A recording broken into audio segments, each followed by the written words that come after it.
आगे हम देखेंगे इसमें समानता का अर्थ और परिभाषा। ठीक है, समानता का सिद्धांत कोई नवीन सिद्धांत नहीं है, है ना। अरस्तु ने क्रांतियों के मूल कारणों में असमानता को एक प्रमुख कारण बताया। स्टोइक्स और एपिक्यूरियंस ने समानता और विश्व बंधुत्व का पक्ष लिया।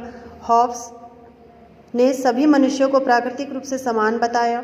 व्यक्तिवाद और लोकतंत्र के अग्रदूत लॉक ने भी समानता पर बल दिया। समानता के पुजारी रूसो की विचारधारा ने तो सन 1789 की फ्रांस की राज्य क्रांति की 3 नवीन प्रवृत्तियों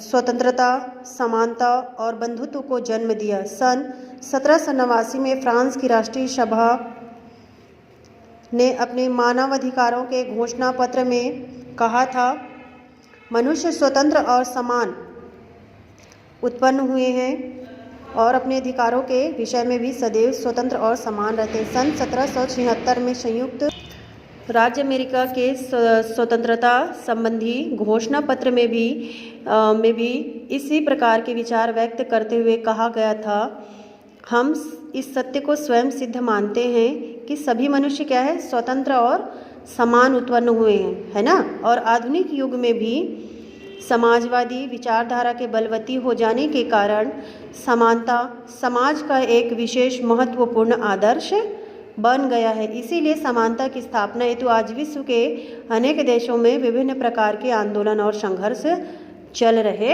हैं। इसमें सबसे पहला दिया है कि समानता की गलत नकारात्मक धारणा क्या है।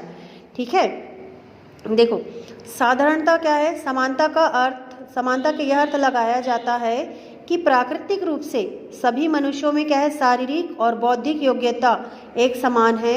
अतः समाज और राज्य को सभी मनुष्यों के मध्य समानता की स्थापना करनी चाहिए, है ना। यहाँ पे बोल रहे हैं प्राकृतिक रूप से क्या है, सभी मनुष्य एक समान है, शरीर से, बुद्धि से, है ना, एक समान है। तो क्या है, समाज को, राज्य को क्या करना चाहिए, मनुष्यों के मध्य जो समानता की स्थापना उनको करनी चाहिए। ठीक है, इस धारणा के समर्थक जो थे अनुसार सबके लिए समान शिक्षा, समान वेतन, समान रूप से व्यवहार और समान मात्रा में संपत्ति की व्यवस्था की जानी चाहिए। परंतु समानता की अर्थ संबंधी यह धारणा बहुत ही भ्रमपूर्ण एवं त्रुटिपूर्ण है, क्योंकि ईश्वर ने भी रंग, रूप, शक्ति, क्षमता, बुद्धि, विवेक और स्वभाव आदि की दृष्टि से सभी मनुष्यों को समान नहीं बनाए, है ना। भगवान ने भी कहा हमको सब एक जैसे बनाए, किसी को काले, किसी को गोरे, है ना, किसी को ज़्यादा बुद्धि, किसी को कम बुद्धि, ये सब बनाए कि नहीं, है ना। तो वंशानुगत शक्तियों, क्षमताओं और रुचियों के आधार पर भी मनुष्यों में इतनी भिन्नता पाई जाती है कि कोई भी 2 मनुष्य समान नहीं हो सकते, है ना। तो इस संबंध में अपोद राय ने ठीक ही कहा है, सब व्यक्ति समान है उतना ही भ्रमपूर्ण है जितना कि यह कहना कि पृथ्वी समतल है। इस धारणा के अनुसार तो इंजीनियर, डॉक्टर और अध्यापक को भी एक घास काटने वाले के बराबर ही वेतन मिलना चाहिए। परंतु इस प्रकार की वेतन व्यवस्था में कोई भी व्यक्ति इंजीनियर, डॉक्टर और अध्यापक बनने का प्रयत्न नहीं करेगा, है ना। यहाँ पे साफ साफ बताया जाए कि जिस प्रकार एक घास काटने वाले को जितना वेतन दिया जाए तो उतना ही इंजीनियर, डॉक्टर और एक अध्यापक को देना चाहिए, है ना। तो ये अगर उनके अनुसार उनको वेतन मिलेगा तो क्या करेगा, कोई भी डॉक्टर, इंजीनियर बनने का क्या करेगा, प्रयास या प्रयत्न नहीं करेगा, है ना।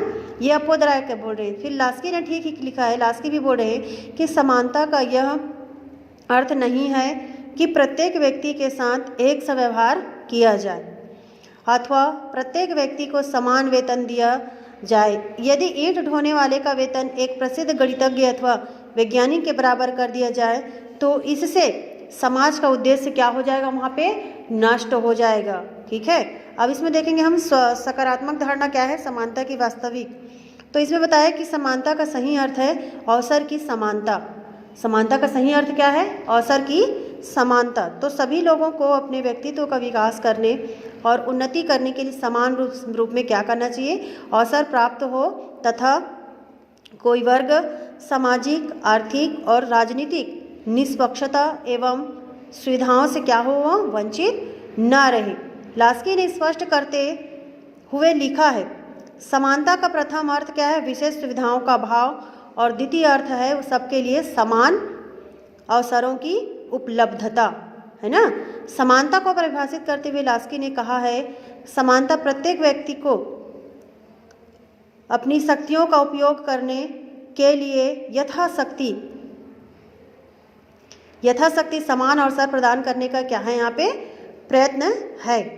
अतः राजनीति विज्ञान में समानता का तात्पर्य उन परिस्थितियों के अस्तित्व से है जिनमें सभी लोगों को अपने व्यक्तित्व के विकास के लिए समान अवसर प्राप्त हो सके और उस असमानता का अंत हो जाए जिसका मूल सामाजिक विषमता है। समानता के यहाँ लक्षण देखो। उपयुक्त विवेचना के आधार पर समानता के निम्नलिखित 3 प्रमुख लक्षण या आवश्यकताएं हैं। पहला, विशेष सुविधाओं का यहाँ पे अभाव। दूसरा है सभी के लिए समान अवसरों की उपलब्धि। तीसरा है इसमें सबकी प्राथमिक और न्यूनतम आवश्यकताओं की यहाँ पे क्या हो सके पूर्ति हो सके। अब यहाँ पे दिया है समानता के प्रकार या रूप, ठीक है। तो समानता मुख्य रूप से निम्नलिखित प्रकार की होती है। तो सबसे पहले इसमें दिया नागरिक समानता, ठीक है।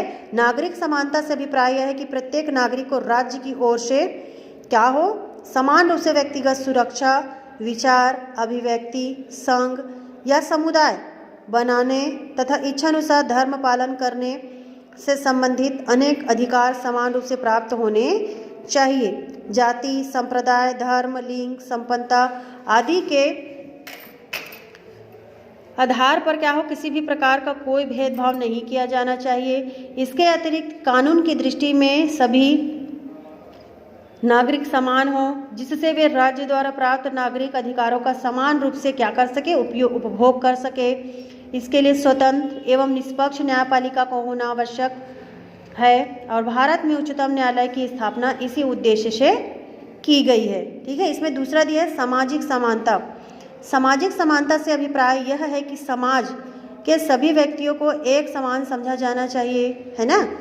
जो समाज में रह रहे हैं लोग उनको क्या करना चाहिए, एक दूसरे को समान मानना चाहिए सभी व्यक्तियों को, है ना।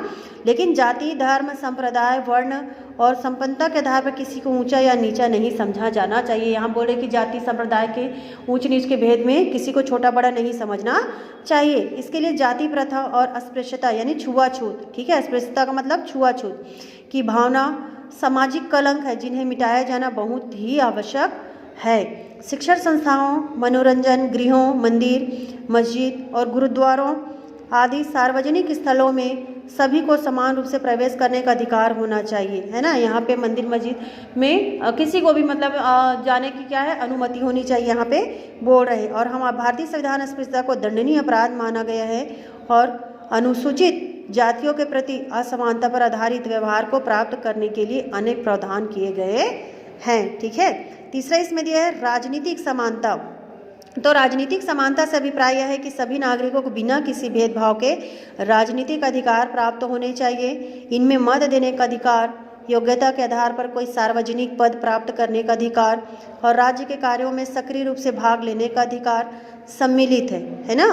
परंतु योग्यता, अपराधी प्रवृत्ति, दिवालियापन और पागलपन आदि के आधार पर भेदभाव किया जा सकता है ना। जब कोई व्यक्ति का दिवाला निकल जाता है या कोई व्यक्ति पागल हो जाता है तो उसको क्या संविधान में अधिकार है क्या उसको मत देने का? नहीं, है ना। तो उसको अलग किया जा सकता है, यहाँ पे ऐसा बोल रही। इस प्रकार राजनीतिक समानता जो लोकतंत्र की आधारशिला है, इसके अभाव में लोकतंत्र की कल्पना भी नहीं की जा सकती, ठीक है। अब चौथा इसमें दिया है आर्थिक समानता।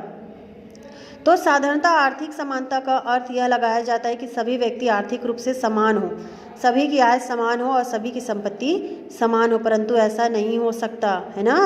परंतु आर्थिक समानता का अर्थ यह अर्थ त्रुटिपूर्ण है क्योंकि सभी व्यक्तियों की कार्य क्षमता और योग्यता क्या है, एक समान नहीं होती, है ना। और आर्थिक समानता का सही अर्थ यह है कि सभी को अपनी योग्यताओं और क्षमताओं के अनुसार रोजगार मिले, जिससे प्रत्येक व्यक्ति अपनी न्यूनतम आवश्यकताओं की पूर्ति कर सके, सभी को अपने अपने परिश्रम का पारिश्रमिक मिले और किसी के द्वारा शोषण न हो, पूंजीवाद का अंत हो, जिससे राष्ट्रीय संपत्ति कुछ लोगों के हाथों में केंद्रित न हो सके। एक व्यक्ति जिसके पास पेट भरने के लिए भोजन नहीं है, मताधिकार पाकर ही संतुष्ट नहीं हो सकता, है ना। अतः क्या है यहाँ पे कि जो आर्थिक समानता है ना, आर्थिक समानता का जो विशेष महत्व है और इसमें लास्की ने भी ठीक ही कहा है कि जो आर्थिक समानता के बिना जो राजनीतिक और सामाजिक समानता का कोई अर्थ नहीं है। ठीक है, जब लोग क्या करते हैं, बेकार और भूखे मर रहे होते हैं तो क्या करते हैं, लोगों को राजनीतिक अधिकार देकर उनको संतुष्ट करने का क्या करते हैं लोग प्रयास, लोगों के साथ धोखेबाजी करना। आर्थिक समानता इस बात पर क्या करता है, बल देती है कि किसी के पास इतनी अधिक संपत्ति न हो कि वह अपनी संपत्ति के बल पर अन्य किसी का क्या कर सके, वो यहाँ पे शोषण कर सके। प्रत्येक व्यक्ति की न्यूनतम आवश्यकताओं की पूर्ति होने की यहाँ पे क्या होनी चाहिए, व्यवस्था होनी चाहिए।